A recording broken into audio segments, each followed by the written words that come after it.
the bell icon on YouTube and don't miss another update. இதுக்கு தான் Benjamin Netanyahu ஆசைப்பட்டியா அப்படின்னு உள்ளூர் மக்கள் கேட்க ஆரம்பிச்சிட்டாங்க. காரணம் என்ன அப்படின்னா, பெரிய அளவு 3 விஷயங்கள் நடக்குது. ஒண்ணு காசாக்குள்ள, மத்த 2 காசாக்கு வெளியில. ஒண்ணு என்ன அப்படின்னா, பெய்ரூட்ல பெரிய அளவு ஹமாஸ் இயக்கத்தோட ஆட்கள் பிரஸ் ரிலீஸ் பண்ணியிருக்காங்க. அதாவது 120 நாளைக்கு மேல சண்டை நடக்குது. அது சண்டைன்னு சொல்ல முடியாது. ஒரு இனப்படுகொலையை நோக்கி இஸ்ரேல் போகுது. இத உலகம் தடுக்காம வேடிக்கை பார்த்துக்கிட்டு இருக்கு அப்படின்னு சொல்லி பெரிய ஒரு பிரஸ்ஸை பார்த்து அட்ரஸ் பண்ணியிருக்கார்கள் ஹமாஸ் இயக்கம் பெய்ரூட்ல வச்சு. இந்த பக்கம் இஸ்ரேலுக்குள்ள என்ன நடக்குது அப்படின்னா, அதே 120 நாளை பிடிச்சுக்கிட்டு 120 நாளா பணைய கைதிகளை மீட்க முடியாம என்னதான் பண்ணிக்கிட்டு இருக்கீங்க அப்படின்னு சொல்லி பெரிய அளவு போராட்டம். இந்த பக்கம் பிரஸ் ரிலீஸும் பெரிய ஒரு தாக்கத்தை ஏற்படுத்தும் அடுத்த 24 மணி நேரத்துல. காரணம், அவங்க பல்வேறு விஷயங்கள் சொல்லியிருக்காங்க. அதை விரிவா ஒரு 2 நிமிஷம் கழிச்சு பார்ப்போம். அது என்னன்னா, களத்தோட கனெக்டிவிட்டியில தான் வருது. இந்த பக்கம் இவர்களோட ஆர்ப்பாட்டம் அப்படிங்கிறது கட்டுக்கடங்காம போகுது. ஏன் அப்படின்னா, இதுல எண்ணெயை ஊத்துற மாதிரி நியூஸ் தான் அந்த பிரஸ் அட்ரஸ் பண்ணதோட கண்டினியூட்டியா வரப்போகுது. அப்படி என்ன காசாக்குள்ள நடக்குது அப்படின்னு பார்த்தோம்னா, காசாக்குள்ள மீண்டும் ஹமாஸ் இயக்கம் கை ஓங்கிருச்சு அப்படிங்கிறதான். இஸ்ரேல் ராணுவம் பெரிய அளவுல பல இடங்கள்ல இருந்து பின்வாங்குது. அந்த இடத்துல எல்லாம் டிப்ளாய் பண்ணி கண்ட்ரோல் பண்ண முடியாது அப்படிங்கிற ஒரு காரணமும், ஏறக்குறைய இந்த பக்கம் 9,000 வீரர்களை இழந்திருக்கார்கள் அப்படின்னு சொல்லி ஹமாஸ் தரப்பு சொல்லுது. அதாவது இஸ்ரேல் ராணுவ வீரர்களை 9,000 பேரை நாங்க வீழ்த்திட்டோம்ப்பா அப்படின்னு சொல்றார்கள். இந்த எண்ணிக்கையை இஸ்ரேல் உறுதிப்படுத்தல. ஆனா ஹமாஸ் வெளிப்படையா அறிவிக்குது. அது மட்டும் கிடையாது, அமெரிக்க ஏஜென்சிகள் பல விஷயங்களை வெளிக்கொண்டு வந்திருக்காங்க. அதுதான் இப்ப ரொம்ப முக்கியத்துவம் பெறுது. என்ன அப்படின்னா, ஏற்கனவே நார்தன் பகுதியாகட்டும், சதர்ன் பகுதியாகட்டும் 2 பக்கத்துல இருந்துமே இஸ்ரேலோட படைகள் பின்வாங்கினார்கள், வெளியேறினார்கள். அந்த பகுதிக்குள்ள இப்ப ஹமாஸோட ஆட்கள் உள்ள வந்துட்டார்கள் அப்படிங்கிறதா. உள்ள வந்த ஆட்கள் அப்படிங்கிறது ஏற்கனவே அந்த பகுதியை நிர்வாகம் பண்ணிக்கிட்டு இருக்கக்கூடிய ஆட்கள். அதாவது பெரிய அளவுல ஆர்மி யூனிட் இல்லாத ஆட்கள். ஹமாஸ் இயக்கத்தோட அரசியல் பிரிவு, நிர்வாக பிரிவு, அந்த பகுதியை நிர்வாகம் செஞ்ச அதே ஆட்கள், அதே டீம் அந்த பகுதிக்கு வந்துட்டார்கள் அப்படிங்கிறதா. அப்ப இவ்வளவு தூரம் வேட்டையாடி அந்த மெயினான ஆட்கள் ஒருத்தனை கூட வேட்டையாடலையான்னு ஒரு கேள்வி. இன்னொரு கேள்வி, அவர்கள் மீண்டும் அந்த பகுதிக்கு வந்து ஹோல்ட் எடுக்கிறார்கள்.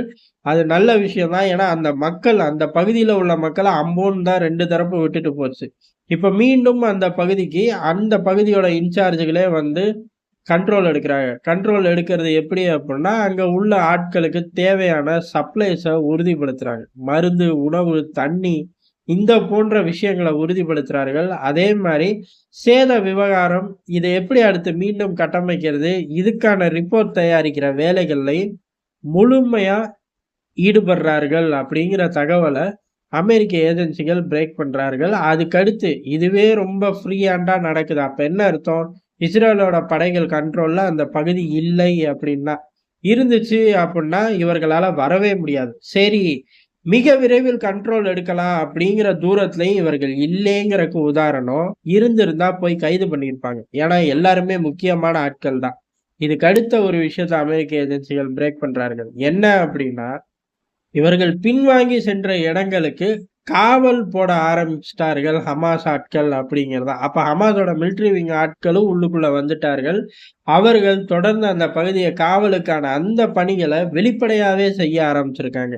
இது எல்லா காசா நிலப்பரப்புல ரொம்ப வேகமா நடக்குது. அப்படி வேகமா நடக்கிறதுக்கு அவர்கள் கிட்ட ஆட்கள் இருக்கார்கள். பழைய ஆட்கள், அதே பகுதியில அதே வேலையை பார்த்த ஆட்களே உயிரோட இருக்கார்கள் அப்படிங்கிறது ஒரு செய்தி.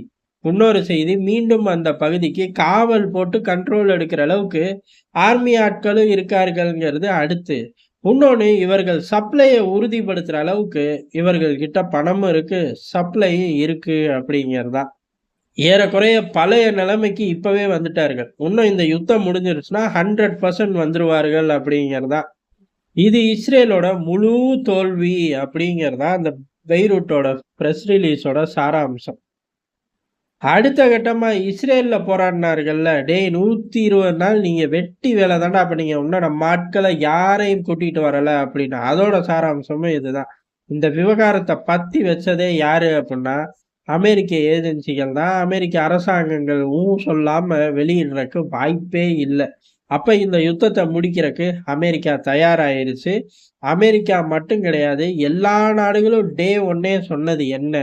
இஸ்ரேல் எவ்வளவுதான் போராடினாலும் அப்படியே புடுங்கி எறிய முடியாது ஹமாஸ் இயக்கத்தை அப்படிங்கிறதா. அது இப்ப உண்மையாயிருச்சு. ஹமாஸ் இயக்கம் மீண்டும் காசாவை தங்கள் கண்ட்ரோல்ல எடுக்க ஆரம்பிச்சிருக்காங்க. அப்படி பார்த்தோம்னா இஸ்ரேலுக்கு இது ஒரு தோல்விதான்.